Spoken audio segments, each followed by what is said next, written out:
8월 20일 주일 예배를 시작하도록 하겠습니다. 하나님께서 오늘 우리에게 주신 말씀은 로마서 8장 28절에서 29절까지 말씀입니다. 이 말씀 우리가 함께 읽도록 하겠습니다. 시작. 우리가 알거니와 하나님을 사랑하는 자 곧 그의 뜻대로 부르심을 입은 자들에게는 모든 것이 합력하여 선을 이루느니라.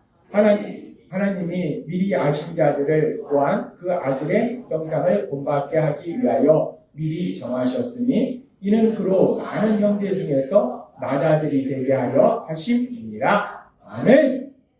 오늘도 우리를 사랑하신 하나님 이 자리에 함께 하시면서 우리에게 말씀하실 때 하나님이 우리에게 말씀하시기 전에 예배 시간마다 우리 입술을 통해서 하나님이 선포하게 하신 말씀이 있습니다. 빌립보서 4장 13절 말씀 힘차게 선포하는 시간 갖도록 하겠습니다. 빌립보서 4장 13절 말씀.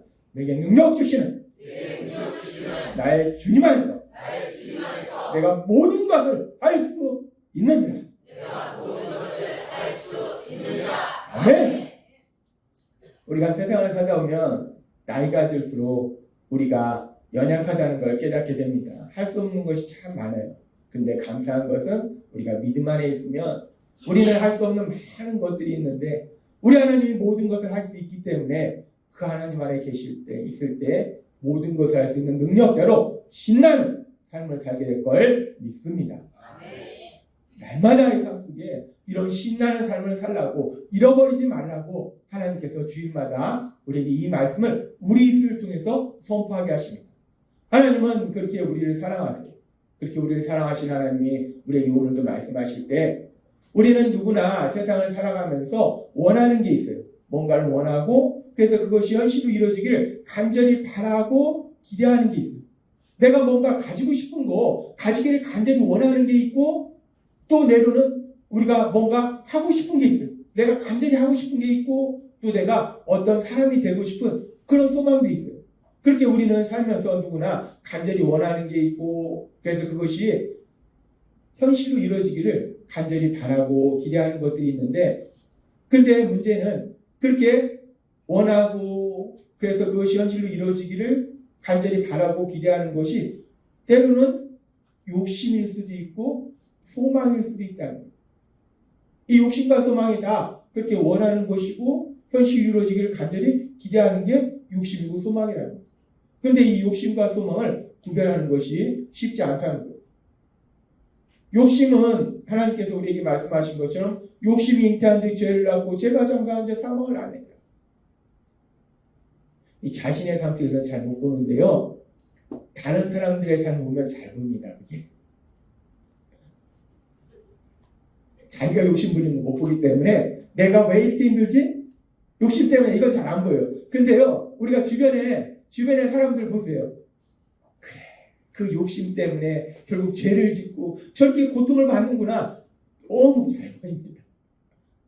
욕심 잉태한 즉 죄를 짓고 죄가 장사한 즉 사망을 하느니라. 욕심은 죄를 짓게 만들고 사망으로 고통으로 데려간다. 그러나 소망은 하나님이 말씀하신 것처럼 참된 기쁨과 행복으로 우리를 데려가신다. 인도하신다. 그래서 우리가 원하는 게 이게 욕심인지 소망인지를 분별하는 것은 아주 중요합니다. 그래서 하나님께서 우리를 사랑하시기 때문에 우리가 그렇게 원하는 게 욕심인지 소망인지 어떻게 분별하는가? 내가 날마다의 삶 속에 뭔가 가지고 싶고 하고 싶고 내가 되고 싶은 그런 모습들이 있는데 이게 욕심인지 소망인지 어떻게 분별할 수 있는가? 우리를 사랑하신 하나님은 이 땅을 만드셨고 이 땅을 다스리고 계시고 모든 것을 알고 계시기 때문에 분명하게 그 부분에 대해서 우리에게 말씀해 주실 수 있다는 거예요. 그래서 하나님이 우리를 사랑하셔서 뭐가 욕심이고 뭐가 소망인지를 분별할 수 있는 방법을 우리에게 말씀해 주셨는데 욕심과 소망을 분별하는 것은 그게 나한테 좋으냐 안 좋으냐를 떠나서 제일 중요한 기준이 뭐냐면 하나님이 지난주에 말씀하실 때 욕심이냐 소망이냐 가장 중요한 건 하나님의 뜻이냐 아니냐. 그게 나한테 좋으냐 지금 당장 좋으냐 안 좋으냐가 아니에요. 욕심인가 소망인가의 가장 중요한 것은 하나님의 뜻이냐. 선하신 하나님의 뜻이면 그건 소망이고 선하신 하나님의 뜻이 아니면 그건 욕심이다 라고 말씀하셨어요.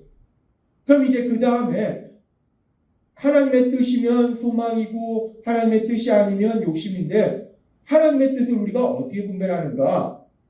하나님께서 지난주에 우리에게 말씀하실 때 우리가 하나님의 뜻을 분별하는 방법이 여러 가지가 있겠지만 그 중에 아주 중요한 것이 세 가지 방법이 있습니다. 근데 그 세 가지 방법 중에 첫 번째 방법이 뭐냐? 하나님의 뜻은 하나님은 말씀해 주신다는 거예요. 하나님은 믿음의 사람들에게 하나님의 뜻을 분명하게 말씀해 주신다는 거예요. 그래서 하나님의 뜻인지 아닌지 욕심인지 소망인지를 분별할 수 있는 가장 중요한 것은 성경의 말씀을 통해서 하나님께서 나에게 말씀하셨느냐 말씀이 없느냐 이걸 가지고 우리가 욕심인가 소망인가를 분별할 수 있다 하셨어요.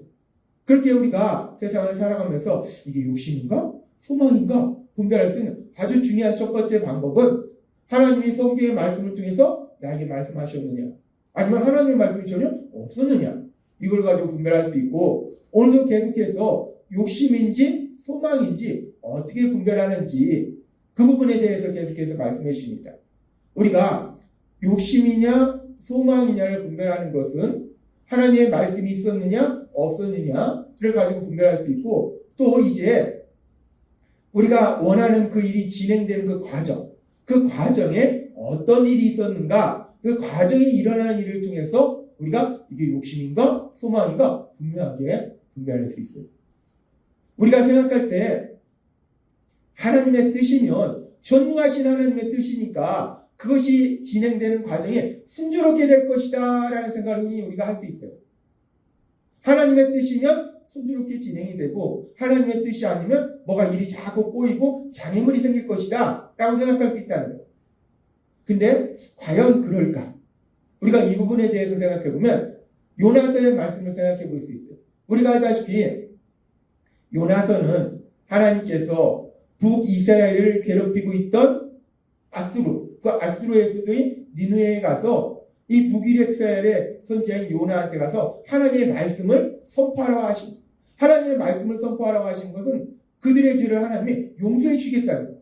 그런데 이 요나는 북이스라엘이 계속해서 자기 나라를 괴롭히는데 그 괴롭히는 그 아수르가 멸망을 당해야지 하나님이 거기 가서 말씀을 선포해서 그들을 살려주신다고 하니까 이 요나가 너무나 속상한 거예요. 너무나 화가 나는 거예요. 뭐 우리도 그럴 것 같아요. 우리나라를 계속 괴롭히고 있는 그 나라에 하나님 그냥 무서운 벌을 줬으면 좋겠는데 그 나라가 살고 잘 살게 해준다고 하면 우리도 속상할 것 같아요. 요나도 그랬어요. 이 아수르라는 나라는 그 당시에 북이스라엘뿐만 아니라 많은 나라들을 괴롭혔는데 근데 그 아수르에 가서 하나님이 말씀을 선포하라고 하니까 요나가 너무 싫은 거예요. 그래서 하나님께서 이 요나에게 네가 아수르에서도 니느웨로 가서 말씀 선포해라 그러니까 요나가 어떻게 했는가 성경에 보면 아주 재밌습니다. 요나가 하나님을 믿는 믿음의 사람이고 하나님이 말씀을 선포하라고 하는 선지자예요. 근데 그런 요나가 그 믿음의 사람이 어떻게 했는가? 요나서 1장 3절에 보면 이렇게 말씀합니다. 이 말씀 같이 읽도록 하겠습니다. 시작. 그러나 요나는 여호와를 피하여 다시스로 달아나려고 욥바로 내려갔다. 때마침 다시스로 가는 배가 있어 그는 여호와를 피해 도망하려고 뱃삭을 주고 선원들과 함께 배에 올라탔다. 이 요나가 믿음이 없는 사람이 아닙니다. 믿음이 없는 사람에게 하나님이 네가 가서 말씀을 선포하라 라고 하셨겠어요? 믿음이 있는 사람이에요. 귀한 사람입니다. 그런데 그런 요나가 네가 니느웨에 가서 하나님의 말씀 선포해라 라고 말씀하시니까 너무 싫으니까 니느웨는 동쪽이고 다시스는 서쪽이에요.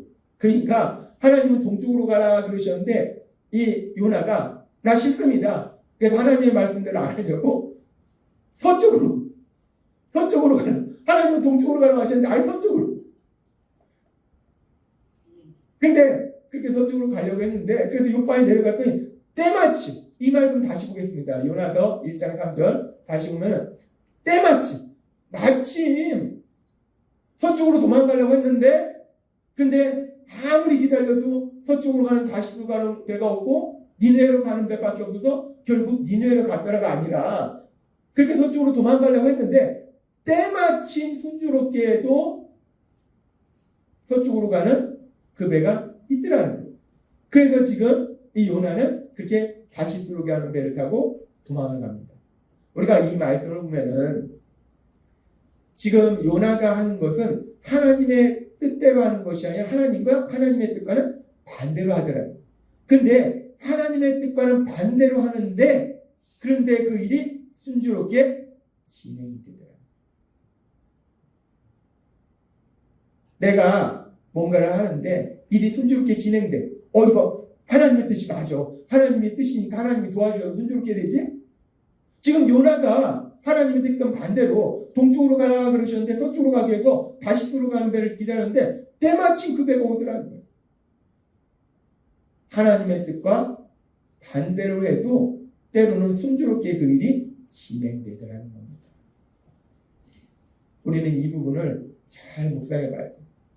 이렇게 요나가 하나님의 뜻과 반대로 이렇게 다시스로 도망가는 것은 하나님의 뜻과는 반대인데 출애굽한 이스라엘 백성들이 가나안 땅을 정복하는 것은 분명한 하나님의 뜻이에요. 하나님은 아브라함 때부터 계속 말씀하시고 이제 모세를 통해서 말씀하시고 수없이 말씀하실 때 그들을 애굽에서 구해서 젖과 꿀이 흐르는 땅 가나안 땅에 가도록 거기에 정착하도록 거기서 살도록 하신다라고 말씀하셨어요. 그래서 이 출애굽한 이스라엘 백성들이 가나안 땅에 들어가서 사는 것은 분명한 하나님의 뜻이라. 그렇게 분명한 하나님의 뜻이면 이제 출애굽한 이스라엘 백성들이 가나안 땅에 들어가서 사는 것이 그 모든 과정이 순조롭게 진행될 것 같은데 우리가 알다시피 출애굽부터 시작해서 이제 이스라엘 백성들이 가나안 땅에 들어가고 정복하는 그런 모든 과정은 순조롭게 진행되는 것이 아니라 이런 장애물도 만나고 저런 장애물도 만나고 많은 장애물을 만나더라는 거예요. 우리가 삶의 기적을 이렇게 30분 예배를 통해서 하나님이 말씀하셨지만 이제 여호수아를 통해서 이제 이스라엘 백성들이 가나안 땅에 들어가라고 해요.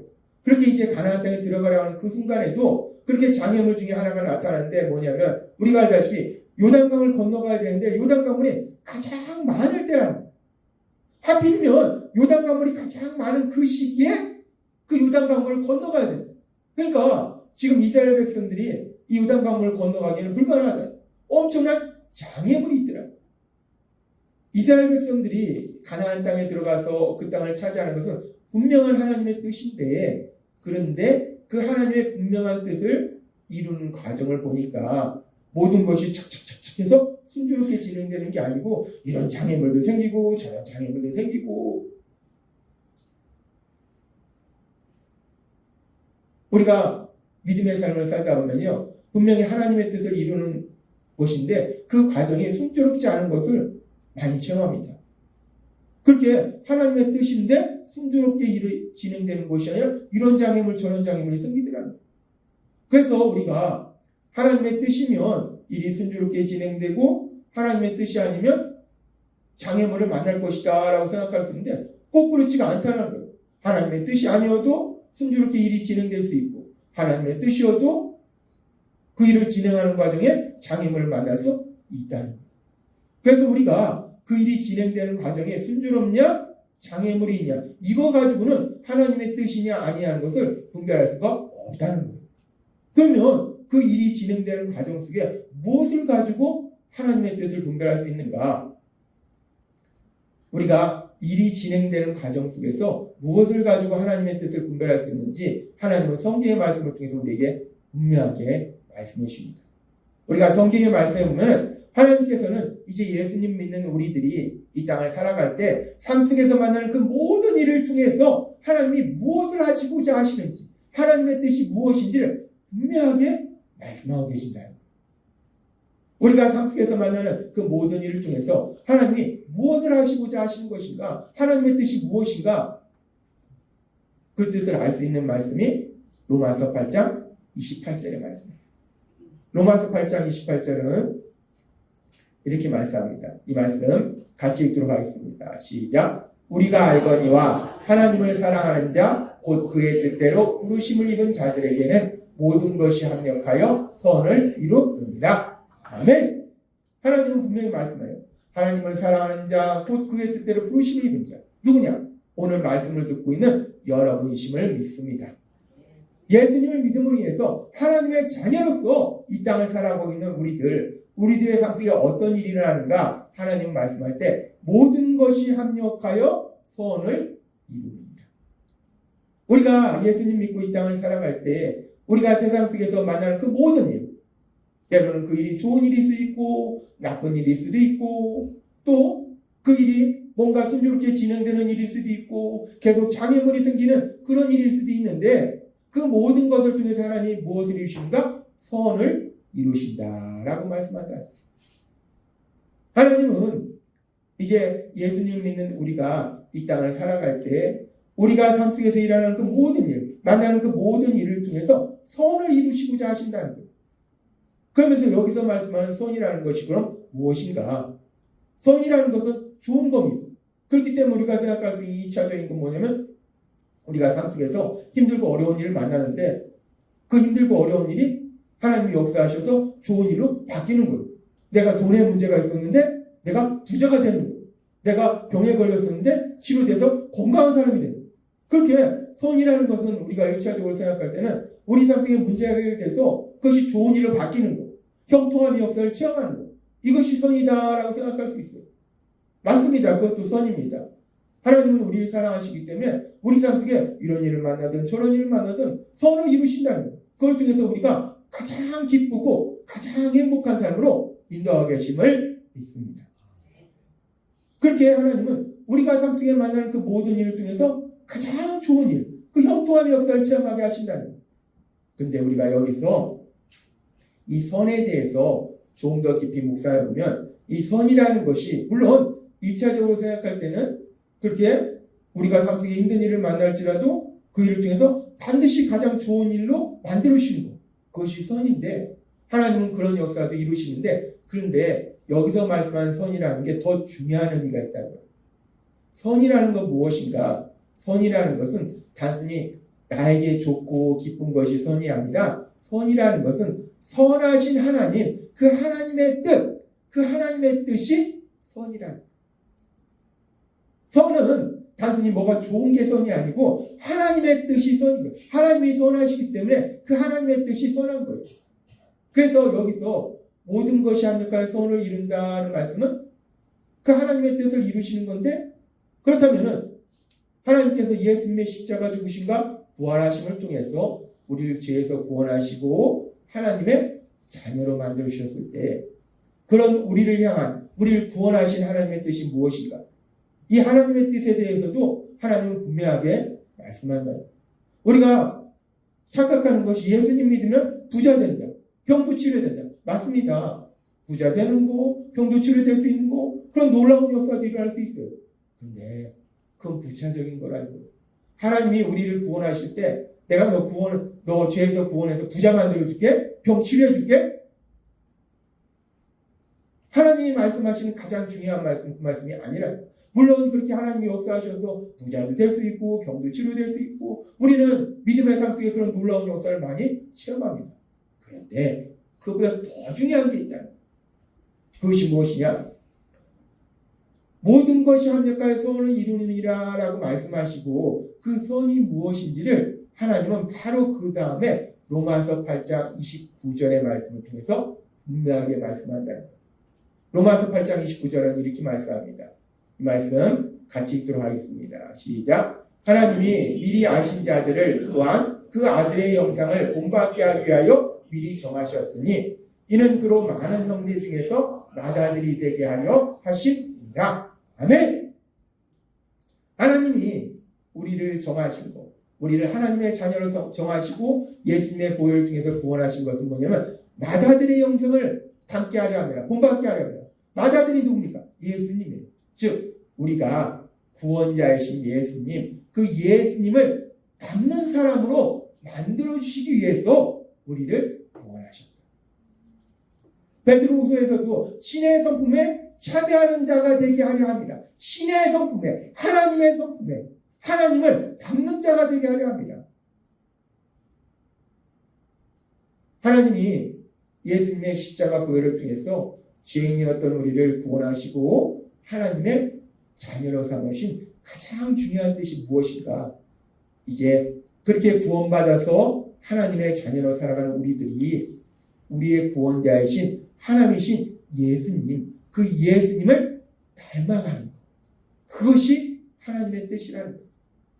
따라서 로마서 8장 28절에서 이 말씀 우리가 같이 읽도록 하겠습니다. 시작. 우리가 알거니와 하나님을 사랑하는 자 곧 그의 뜻대로 부르심을 입은 자들에게는 모든 것이 합력하여 선을 이루느니라. 아멘.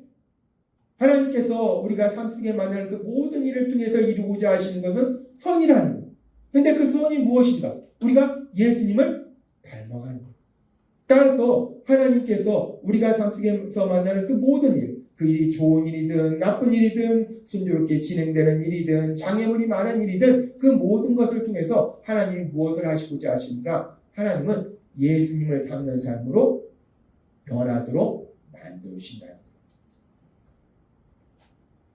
따라서 우리가 일이 진행되는 과정 속에서 그것이 하나님의 뜻이냐 아니냐는 것은 하나님이 그 모든 것을 통해서 무엇을 하시고자 하십니까? 하나님이 우리를 예수님을 닮는 사람으로 변화되도록 하신 것이 하나님의 뜻이라는 거예요.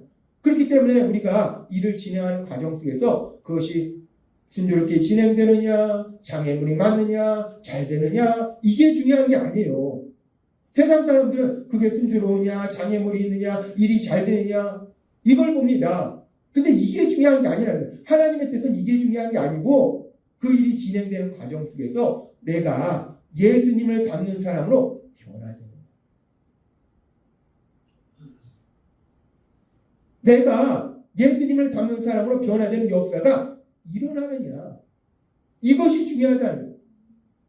그렇기 때문에 욕심과 소망을 분별할 수 있는 두 번째 하나님의 뜻을 분별하는 방법은 지금 말씀하신 것처럼 일이 진행되는 과정 속에서 내가 예수님을 닮는 사람으로 변화된다면 그것은 하나님의 뜻이고 그것은 소망인 것이고 일이 진행되는 과정 중에 아무리 그 일이 순조롭게 진행이 되고 그래서 그 일의 결과가 아무리 좋은 결과가 나와도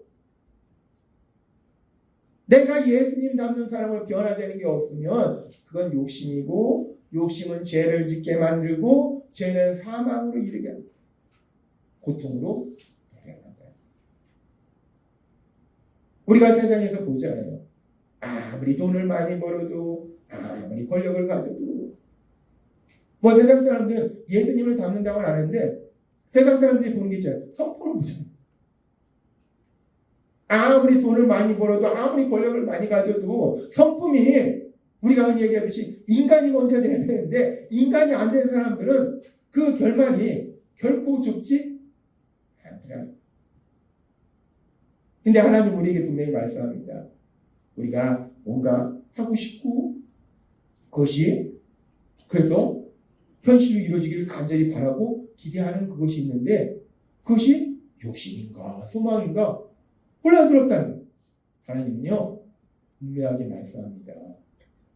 그 일이 진행되는 과정에 순조로우냐 장애물이 있느냐 그게 아니고 일이 잘 되느냐 안 되느냐 그것도 아니에요. 중요한 건 뭐냐면 일이 진행되는 과정 중에 내가 예수님을 닮아가느냐 예수님을 닮는 사람으로 변화되는 역사가 일어나느냐 그것이 하나님의 뜻이고 욕심과 소망을 분별할 수 있는 분명한 기준이라. 오늘도 예배 전에 갑자기 화가 나는 거예요. 뭐 때문에 화가 나나? 우리가 6일 동안 뭐 이 천정 에어컨을 거의 안 쓰고 주일에 하루 이게 천정 에어컨을 쓰는데 전기료가 많이 나온다고 주일에 안 뜬다고 6일을 우리가 전기를 내주는데 하루 쓰는데 저도 목회자지만 순간적으로 화가 올라오는 거예요. 아니 6일을 우리가 전기를 내주고 하루 쓰는데 전기료 많이 나온다고 주일에 이걸 안 틀어주면 어떻게 하라는 건가? 순간적으로 화가 막 나는데 그러면서 제 안에 계신 성령님이 저한테 깨닫게 하시는 거예요. 동영아 그 모든 일을 통해서 내가 지금 뭐 하고 있지? 에어컨이 나오냐 안 나오냐가 아니라 그걸 통해서 내가 뭐 하고 있지? 예수님을 닮는 사람으로 나를 변화시키고 계시지. 하나님은요, 모든 것을 하실 수 있는 하나님이십니다. 그래서 우리 삶 속에 힘들고 어려운 일을 안 만나게 하실 수도 있어요. 그런데 때로는 목회자인데 저도 막 순간적으로 화가 올라오는 이런 속상한 일을 만나기도 하신다는 거예요. 왜? 중요한 것은 그 모든 것을 통해서 내가 예수님을 닮는 사람으로 변화되느냐, 이걸 하는 거예요. 그래서 하나님은 오늘 우리에게 분명하게 말씀합니다. 욕심과 소망 분별하는 거 어렵지 않습니다. 아주 쉽습니다. 세상 사람에게는 너무나 어려운 건데 하나님을 믿는 우리는 하나님 우리에게 분명하게 알려주시기 때문에 너무나 쉬워요. 하나님이 성경에 말씀을 주셨느냐? 안 주셨느냐? 오늘 말씀처럼 일이 진행되는 과정 중에 내가 예수님을 닮아가느냐? 전혀 안 닮아가느냐? 너무 쉽다는 거예요. 하나님이 오늘 주신 말씀처럼 우리가 일이 진행되는 과정 중에 예수님을 닮는 역사가 없는가? 이것을 통해서 욕심과 소망을 분별할 수 있음을 믿습니다. 그렇게 우리가 욕심과 소망을 분별하는 것이 내가 예수님을 닮느냐, 닮는 역사가 없느냐, 이걸 가지고 분별하는데, 그럼 이제 그 다음에 조금 더 구체적으로 들어가서, 그러면 우리가 삶 속에 만나는 이런저런 상황들 속에서 내가 예수님을 닮는다는 건 뭘 의미하는 것인가? 내가 예수님을 닮아가고 있는지, 안 닮아가고 있는지, 뭘 가지고 알 수 있을까? 우리가 예수님이 우리의 십자가에 돌아가셨기 때문에 우리가 다니던 직장도 그만두고 저기 이슬람권 가서 목숨 걸고 복음 전하고 이러면 예수님을 닮는 것인가? 물론 그런 분들 있고, 그런 분들은요 정말 엄청나게 대단하신 분들이에요. 하나님이 정말 귀하게 여기시고 정말 사랑하시는 분이고 엄청나게 귀한 역사를 이루시는 분이에요. 그런데 대부분의 우리는 사실 너 다니는 직장 그만두고 너 애들 떼어놓고 가서 그렇게 해라 그러면은 우리는 연약해서요, 내가 예수님을 믿어야 되나 말아야 되나, 3박 4일 동안 금식하면서 기도 들어갑니다. 이거 믿어야 돼 말아야 돼. 하나님은 그런 우리의 연약감을 아시기 때문에 그런 말씀을 안 하세요. 진짜 특별하게 하나님이 아주 귀하게 여기시는, 정말 하나님이 사랑하신 특별한 종들한테 그런 엄청난 그런 말씀들을 하시고, 대부분의 우리가 예수님을 닮는다는 것은 무엇인가? 하나님이 이미 그 부분에 대해서 여러 번 말씀해 주셨어요. 그래서 오늘은 길게 말씀하지는 않겠습니다. 하나님이 예수님을 닮는다 하면은 5가지를 말씀하셨어요. 예수님을 닮는 게 물론 십자가의 죽으심처럼 우리도 그렇게 희생의 삶을 사는 거 맞는데, 그런데 그 전에 우리가 닮아야 될 더 중요한 것이 있으면 하나님이 말씀하셨고, 뭐냐면 예수님을 닮는 삶을 산다는 것은 5가지인데, 첫 번째는 뭐냐면 예수님이 하나님의 아들이시듯이 우리가 그 신분을 닮는 거예요. 하나님의 아들로서, 딸로서 신분을 닮는 거예요. 그래서 우리가 세상 살아갈 때 우리 아버지가 하나님이야. 하나님이 나와 함께 하시오. 날 도와주시오. 그래서 내가 삶 속에 어떤 일을 만나든지 기쁘고 담대하게 사는 거, 그것이 바로 예수님을 닮는 삶이라는 거예요. 예수님을 닮는 삶의 첫 번째는 어떤 상황 속에서도 기쁘고 담대하게 사는 거예요. 왜? 하나님이 내 아버지인데. 이 세상에 하나님보다 더 센 존재가 있습니까? 어떤 존재가 이 땅을 창조하시고 이 땅을 다스리고 계시고 모든 것을 하시고 모든 것을 할 수 있는 그 하나님보다 더 강한 존재가 있나요? 그 하나님이 내 아버지신데, 예수님을 닮는다는 건요 제일 중요한 게 그겁니다. 요한복음 1장 12절의 말씀처럼 영접하는 자, 그 이름을 믿는 자에게 하나님의 자녀가 되는 권세, 여러분에게는 그 권세가 있음을 믿습니다. 예수님 닮는다는 건요, 나 하나님의 아들이야, 나 하나님의 딸이야, 그 어떤 상황 속에서도 기쁘고 담대하게 사는 것이고, 그리고 예수님을 닮는다는 건 두 번째로 예수님이 하나님 아버지와 사랑의 관계 속에 있듯이 그 사랑의 관계를 닮는 거예요. 그래서 우리도 하나님과 사랑의 관계 속에 살아가는 거예요. 하나님과 사랑의 관계 속에 살아간다는 것은 뭐냐면, 하나님은 영이시고 말씀이시기 때문에 하나님의 말씀을 듣고 하나님을 만나고 말씀을 듣고 하나님께 말씀드리는 거예요. 즉 우리가 지금처럼 예배를 통해서 하나님이 주신 말씀을 듣고 기도를 통해서 하나님께 말씀드리고 하나님과 사랑의 교제의 삶을 산다는 건 특별한 것이 아니라 하나님의 말씀을 듣는 삶, 기도하는 삶. 내가 무엇을 하든지 최우선적으로 돈 버는 것 최우선으로 해봐야 소용없습니다. 돈 까먹기 시작하는 순간입니다. 여러분 체험해 봤잖아요. 내가 뭐 바보 같아서만 까먹습니까? 사고 쳐서만 까먹습니까? 요새 보이스피싱도 있잖아요. 순간적으로 날아갑니다. 별별 일 다 일어나요. 한 번 아프면 돈 엄청나게 까먹습니다.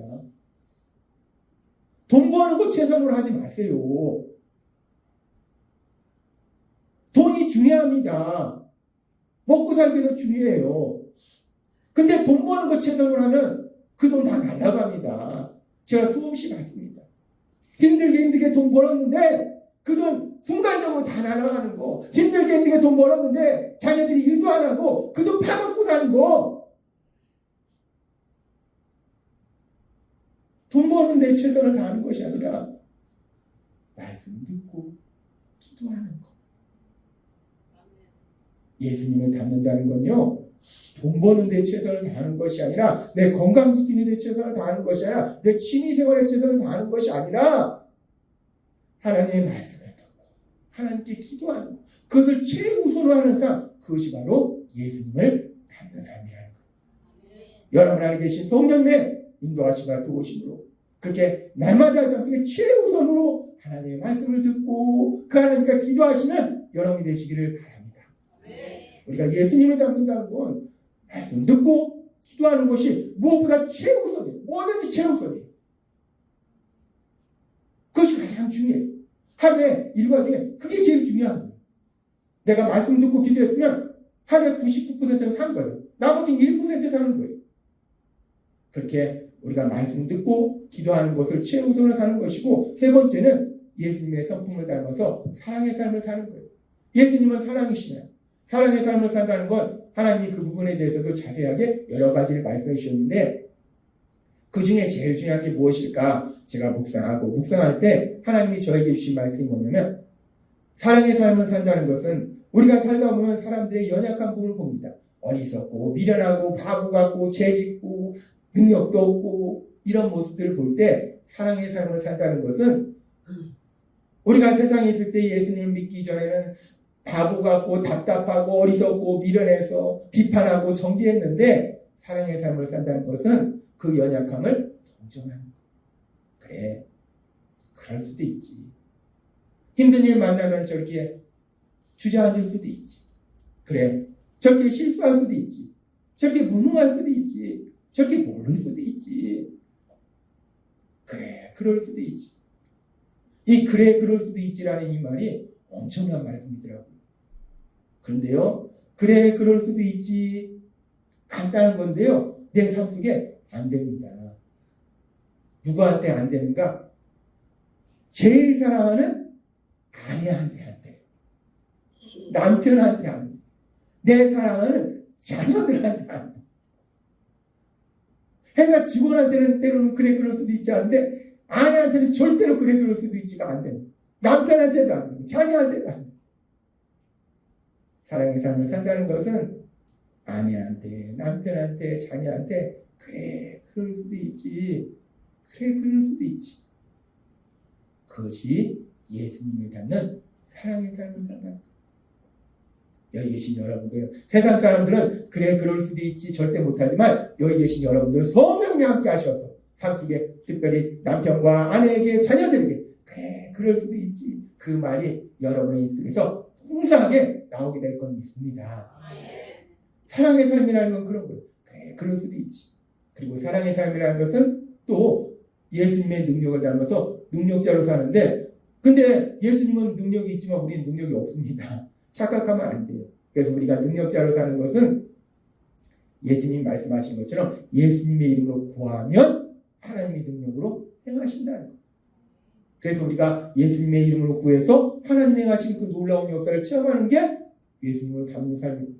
마지막은 예수님이 영혼의 삶을 사셨듯이 영혼의 삶을 사는 것이 예수님을 닮는 것이고. 그래서 우리가 세상 살아가면서 분명합니다. 내가 살면서 어떤 일을 만나든 기뻐하고 담대하게 살아가느냐. 또 내가 세상 살아가면서 그 무엇보다도 우선적으로 그래 내가 말씀 듣는 거, 기도하는 거 이것이 나한테 제일 중요해. 이것만 하면 나는 오늘 99.9% 산 거야. 내가 이걸 제일 중요하게 생각하며 사느냐. 그리고 내가 세상 살아가면서 아내나 남편이나 자녀들이나 내 주변 사람들한테 그래 그럴 수도 있지. 자꾸 내 입술에서 그래 그럴 수도 있지. 그래 그럴 수도 있지. 그런 삶을 사는 거. 그리고 내가 삶의 문제를 만나면 내 힘으로 하려고 하는 것이 아니라 예수님의 이름으로 구하는 거예요. 하나님 앞에 나가서 구하는 거예요. 그래서 하나님의 능력을 체험하는 거예요.